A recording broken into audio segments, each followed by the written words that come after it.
कि हमा चौक में यहाँ पार्क में मैंने कई तकरीरें की हैं, अच्छे वक्त में भी बुरे वक्त में, लेकिन कभी भी यहाँ हमारा प्रोग्राम फेल नहीं हुआ है। शुरुआत हमेशा हमारी यहाँ से हुई है। गांधरबल में जब कभी हमारे हक में लहर चली तो यहाँ बिहामा से शुरू हुई और पूरे गांधरबल को उसने टच किया। आज भी हालांकि हमने जलसा नहीं रखा,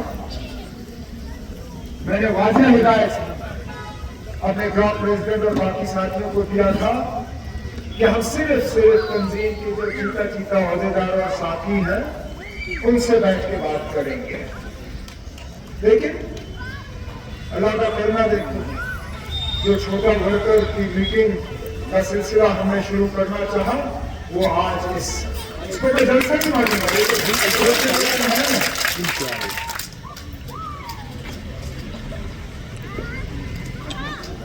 मुझे इस बात का बेहद अफसोस है कि 2014 में मैंने जो फैसला लिया था वो गलत है।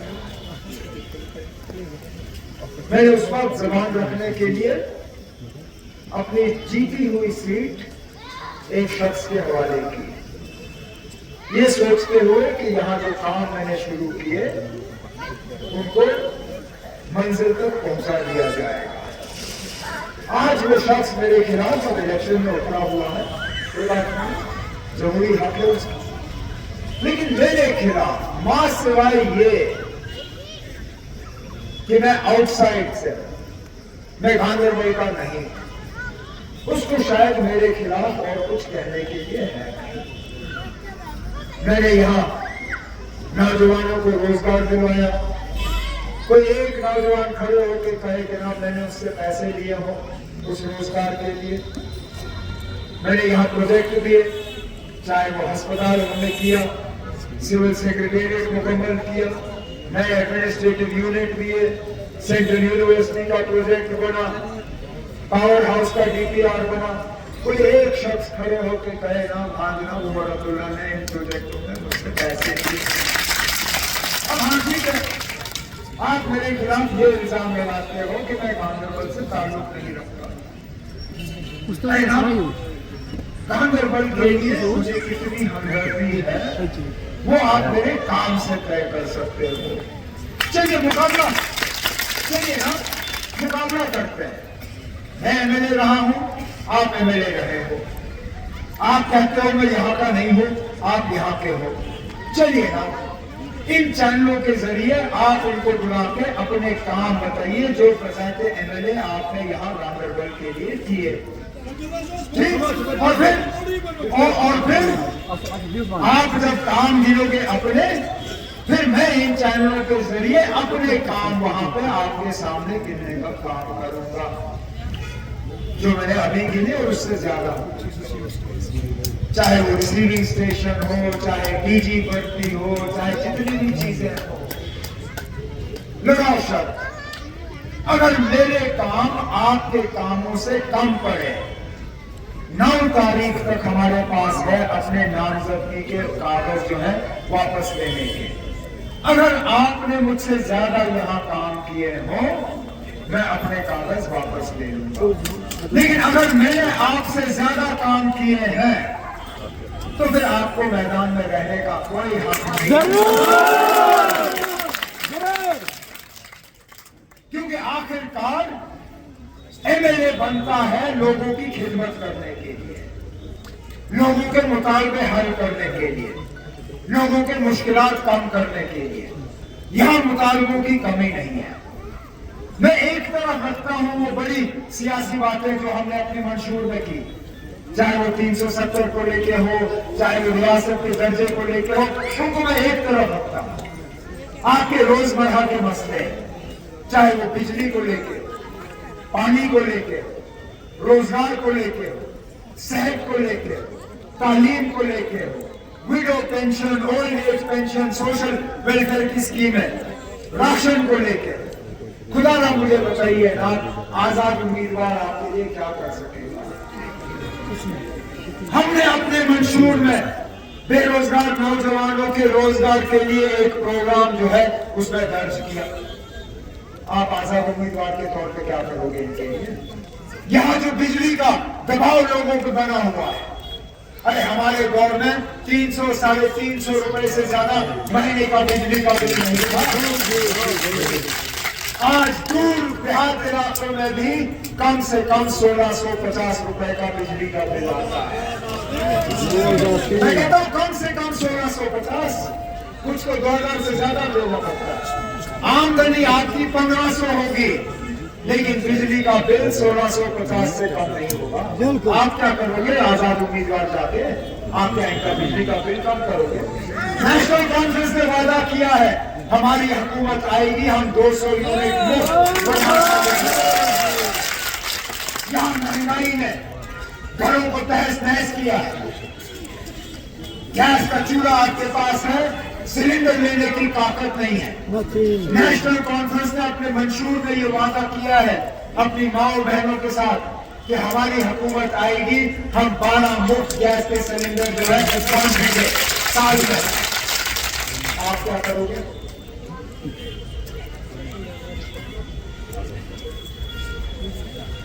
यहाँ पे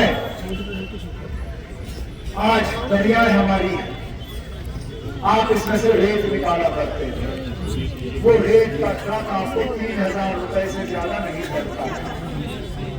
आज उसी दरिया में से रेत निकालने का ठेका इन्होंने बाहर के लोगों को दिया है। आज वही ट्रक जो आप 3000 में लेते थे आज 15,000 या 16,000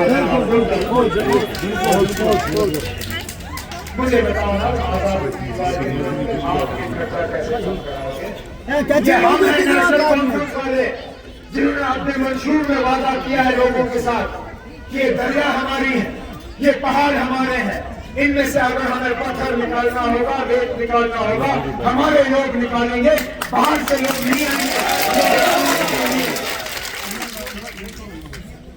जरा ये कहें, हमने कहा है कि इंशाल्लाह हमारी हुकूमत आएगी, हम उन इलाकों में दोबारा टीवी भर्ती का सिलसिला शुरू करेंगे। सरकारी मुलाजिमत नहीं है, हमें विरासत के तौर में बच्चों को बच्चियों को मुफ्त तालीम शेर कश्मीर ने दिया था। बता बताते आज वो सिलसिला खत्म किया इन्होंने। हमने अपने मंशूर में बच्चों को बच्चियों से वादा किया है कि हमारी हुकूमत आई तो हम इनके लिए यूनिवर्सिटी के लेवल तक दोबारा मुफ्त तालीम शुरू करेंगे। ये क्या करेगा आपके लिए? तो मां सिवाय ये कहना कि मैं बाहर से हूं, इसके पास और कुछ आपको बेचने के लिए नहीं है। अगर इसी बात में हमें अपना मुस्तकबिल जो है खतरे में डालना है तो मैं क्या करूं?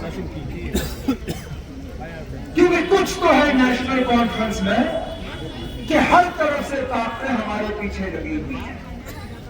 वज़ीर दाखिला जम्मू में अपने तंजीम का मंशूर निकालने जाता है, लेकिन तकरीर में अगर बात करता है तो नेशनल कॉन्फ्रेंस के मंशूर के हवाले से। वहां पे जब बात करता है किसी तंजीम की क़यादत के बारे में तो अपनी तंजीम के बारे में कम और नेशनल कॉन्फ्रेंस के बारे में ज्यादा। और तो और पता नहीं मेरी क्या किस्मत है कि मुझे हराने के लिए ये लोग और इनको कोई नहीं मिलता, ये जेलों से लोगों को लाकर मेरे खिलाफ मैदान में उतारते हैं। अब मैं मानता अगर ये एक बार होता, मैं कहता हूं एक बार तो कुछ भी हो सकता है। बारामूला में जब मेरे खिलाफ तिहाड़ जेल से एक उम्मीदवार उतरा, फोन के जरिए उसने अपनी आवाज लोगों तक पहुंचाई, तो ये सोचा था इसमें कोई अजीब बात तो है नहीं। पहले भी वहां इलेक्शन लड़ा है, पार्लियामेंट का भी, असेंबली का भी, फिर अपनी किस्मत आजमा रहा है। ठीक है, मैंने भी कोशिश की, उसकी किस्मत मेरी किस्मत से बेहतर, वो जीता, मैं हारा, लेकिन मैंने इस पर ज्यादा गौर नहीं किया। लेकिन फिर जब असेंबली के इंतखाबात का ऐलान हुआ और नेशनल कॉन्फ्रेंस ने मुझे गांधरबल के तरफ से नामजद उम्मीदवार के तौर पर पेश किया, अचानक यहाँ दोबारा अफवाहों की दुनिया जो है वो जाग गई। और यहाँ बात चली कि एक जेल से आदमी जो है मेरे खिलाफ गांधरबल में कागज भरने आ रहा है, जिसका गांधरबल से कोई लेना देना नहीं। उसको शायद नक्शे पे भी तिहामा का ये चौक वो तो ढूंढ नहीं पाएगा। बाकी शेर पकड़ी, बदबिना, वाकुड़ा, लार, वकलार, उनको ये जगहों का नाम तक पता नहीं होगा, लेकिन आ रहा है वो मेरे खिलाफ मैदान में। मैंने अपने साथियों से कहा, मैंने कहा मुझे इसमें साजिश नजर आती है। ये